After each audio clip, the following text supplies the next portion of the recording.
Happy Thursday. It is gloomy here in Omaha, Nebraska. It has been raining all week long, but that is a-okay.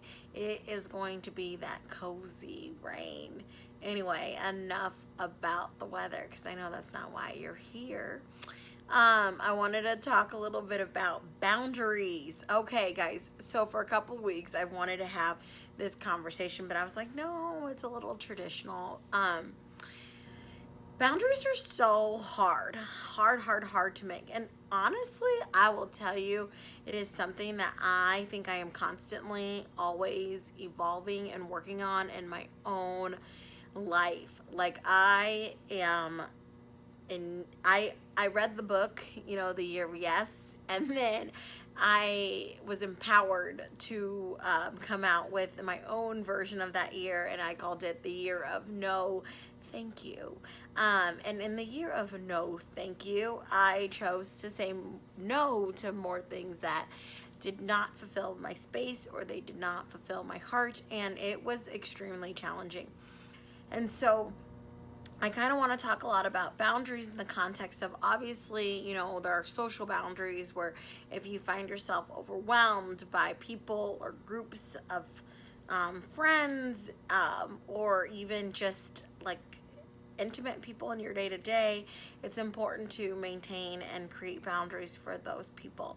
So sometimes it is as simple as saying no or reducing your space and your time with them, but it also can be something along the lines of saying, hey, these are the things that are important to me maybe in my day. I need to spend time with my family, I need to work out, or it's important for me to get some self-care. And so you pencil in those things and you work other events around there or other people's needs, and you create some time for yourself.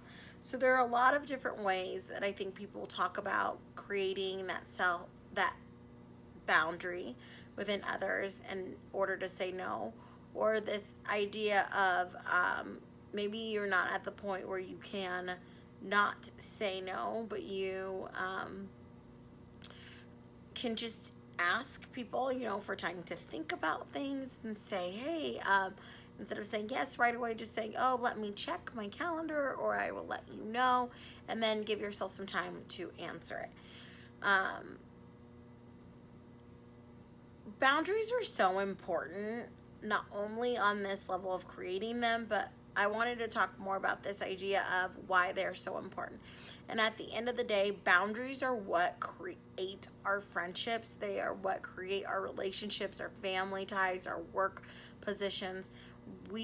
If we don't create boundaries for other people, then they will either test out different actions or behaviors, and or they're going to test out different things that they can say to us, and they will create that boundary. So whether or not you are actively choosing to make boundaries in your friendships, you are they're there, and they can be there from a perspective of maybe you are someone who does way too much and you're a caretaker for others. And so if you haven't drawn a firm boundary about what you need or what would fill up your bucket as a person, you're going to learn that you're going to end up giving, and then people learn that in the boundaries of this relationship, I can ask and take, and then I don't need to give because this person has never expected that of me.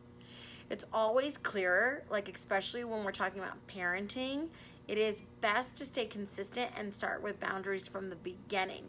It is way more challenging to go back and create them, which is what I kind of want to talk about from the sense of recreating boundaries when you have been healing or moving or changing parts of yourself and you want to establish different like authority or situation with someone that maybe you're close to.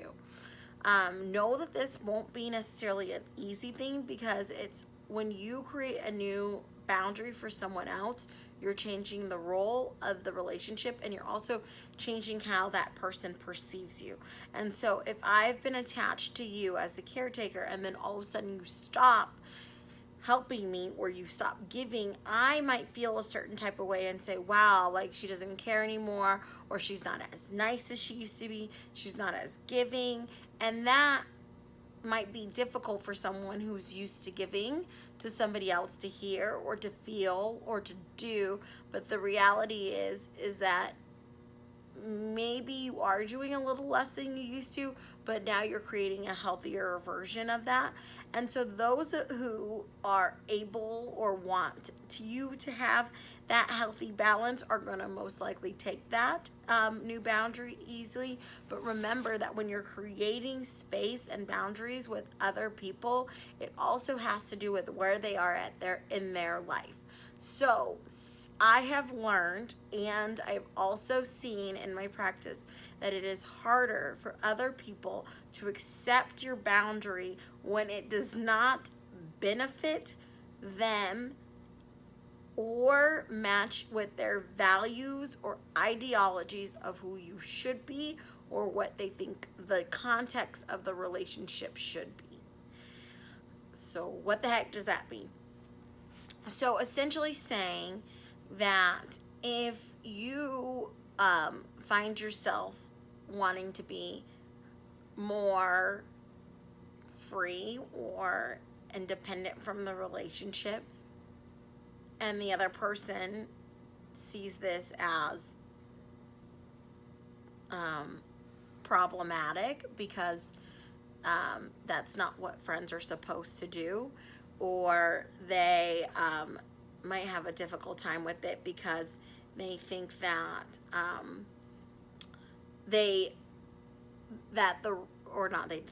the reason that they like you in the first place or they value that relationship is because of all of the caretaking or all of the other things that you did for them. Then it's kind of like, what are they getting from the relationship now?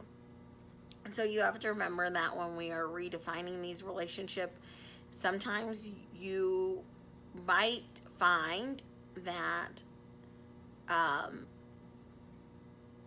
you'll, like, God, there's no nice way to say it, but sometimes you find that when you draw different boundaries, people in your life can't handle it and they leave. And sometimes they accept it, and sometimes they give you pushback. But the thing is the key is, as long as you're doing this in a respectful way, typically the person's response to those boundaries that you are creating are because of who they are and how they see the relationship. The other thing about creating boundaries or boundaries in general when it comes to others is this idea of sometimes people expect to create healthy boundaries with someone who doesn't have the same level of health, respect and health for themselves or love for themselves. And so I often tell people, as you tend to heal or as you tend to progress or feel like you're moving towards something that's more fulfilling, if you are still around other people who don't necessarily feel that same way or live the same way or have the same lifestyle approach, they won't necessarily have the ability to understand and or act in the manner that you do because they don't hold themselves to that level of respect. And so it's the concept of kind of like excuse me, you can't, my throat is dry. You can't expect somebody to love you when they don't love themselves. And so how do you demand or get respect from others if they don't respect themselves? Or how do you have loyalty from others when they've never been taught what that looks like, or how to be loyal, or how to be faithful? And so sometimes, I ask myself when I'm recreating boundaries or understanding others or trying to help people in practice understand other people, I say to them, is it something that they even have the capability of doing for you. And I know that's something that's really hard sometimes to swallow, because it doesn't mean that just because someone doesn't have the capability to show me respect or to love me at the capacity that I love myself, if they can't do it for themselves, then how can I even hold them to that same standard for myself? It's not to say that we're just going to tolerate anything that anybody wants to do to us. No, not about that life. But it is this idea of saying, okay, this isn't necessarily about me, or creating new narratives or boundaries that are relatable to that individual, because they can't love me at the capacity that I'm at. And so I'm going to create structures or boundaries or between the two of us to help them better sit in our friendship. Or maybe I have to leave this relationship altogether because it's no longer healthy for me, and I can look at them from not necessarily a place of anger or hatred, because that's also not going to do me any well. Again, I guess when it comes to boundaries, I really just want you to take some time to think about who taught you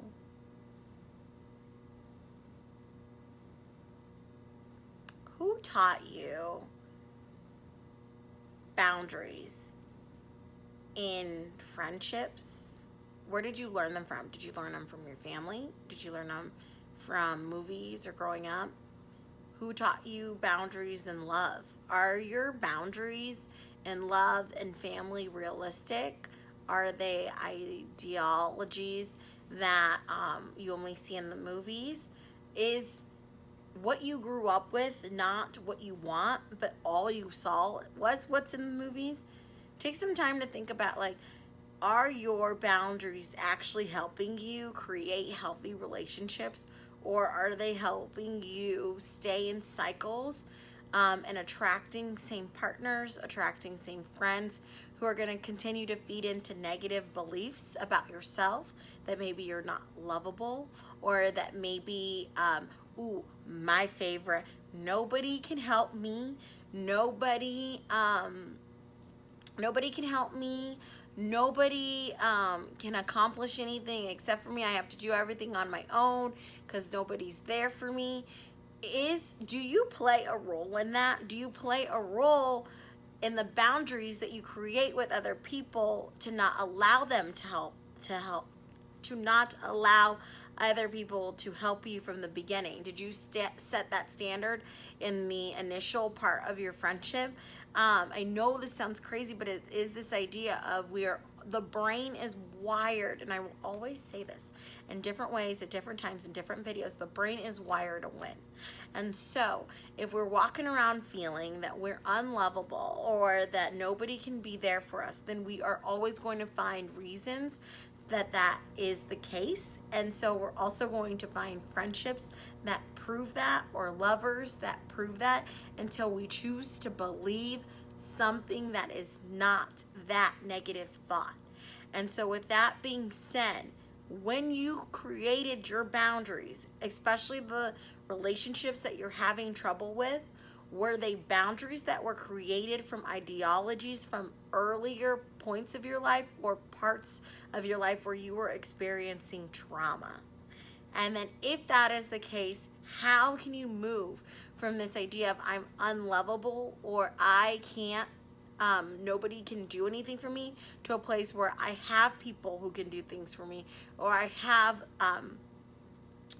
individuals who find love for me. I'll even share this about myself. I have this belief, which is crazy because I have so many people that I can talk to. One of my beliefs is that I don't have anyone to talk to, which is an absolute lie. It is. But I say this because sometimes, you know, it's like you have the right friend. This friend's really good at this, talking about this, or this like aunt is really good at talking about this. And so I, you know, shop around and I talk to all these different people about things. And so I like look to talk to one person, but I don't feel like that exists besides, you know, my therapist or my life coach. But I was journaling the other day and I thought to myself, wait a minute, how much do I play a role into other people not being able to listen to me, because I actually don't even give them the opportunity to listen, because I don't approach them with issues at the capacity that they understand that I need someone to listen to, or an ear to like um an ear to lend to help me problem solve things, because I'm not approaching it like that, because I'm problem solving before I even talk to them. So that was like this huge realization. And so I created boundaries within friends by, you know, how can you have someone help you or listen to you when you've already worked out something before you even talk to them?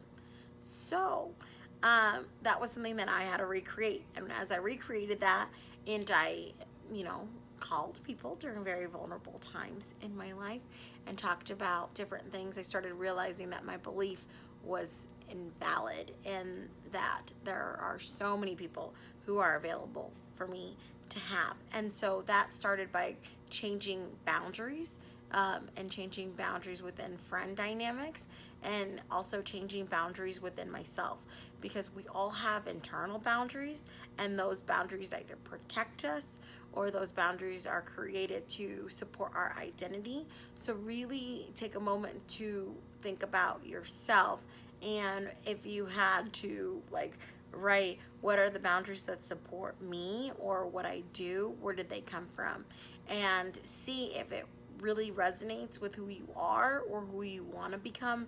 And you know, if you get stuck, you know, you can always reach out to me and call Kani for a rundown on your personal boundary issues. So I hope that was a little different type of a spin on boundaries. And yes, I have to point out these nails because I just have to. I didn't want to redo them, but they distracted me.